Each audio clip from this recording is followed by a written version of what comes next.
Average council tax bills are set to soar by £107 after the government told town halls they could increase charges by an inflation-busting 6%. The police will also be allowed to charge an extra £12 per household next year in an effort to ease pressure on force budgets. Communities Secretary Sajid Javid unveiled the eye-watering increases today, just days before Christmas, as he announced the new local government funding settlement. The changes mean a typical £1,591 Band D council tax bill will cost up to £1,698 next year, £95 in extra council tax, plus the £12 extra police precept.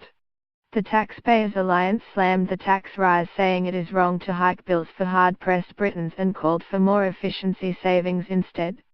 Tory MP Bob Blackman told Mail Online, "It is not a happy Christmas message to see for hard-pressed council taxpayers." Communities Secretary Sajid Javid unveiled the eye-watering increases today as he announced the new local government funding settlement. The changes mean a typical £1,591 Band D council tax bill will cost up to £1,698 next year, £95 in extra council tax, plus the £12 extra police precept. He added, "My view is that the problem with the council tax rises is it's very difficult for local authorities to plead poverty if they don't increase their council tax. But the effect is it will be 6% increase. That is double the rate of inflation. It hits people who are on low incomes and find it hard to pay their council tax. This will make it really hard for the people who are struggling to make ends meet right now." He said councils should be free to set their own council tax levels, but warned they face the wrath of the electorate if they hike them too high. Mr. Blackman said councils are facing big pressures to fund adult social care, but expressed concerns that the burden is falling on council taxpayers. Tory MP Andrew Bridge said, "Both national and local government need to remember they are the servants of the people, not their masters. They should remember that all money is taxpayers' money, and that they will be held accountable for tax rises and value for money at the ballot box."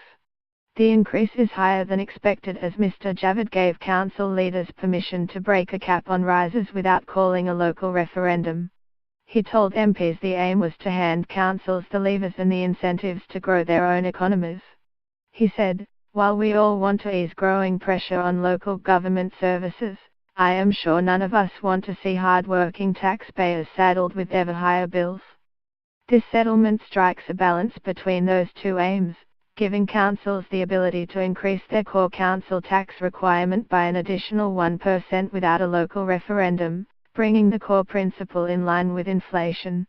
This change, combined with the additional flexibility on the adult social care precept that I confirmed last year, gives local authorities the independence they need to help relieve pressure on local services.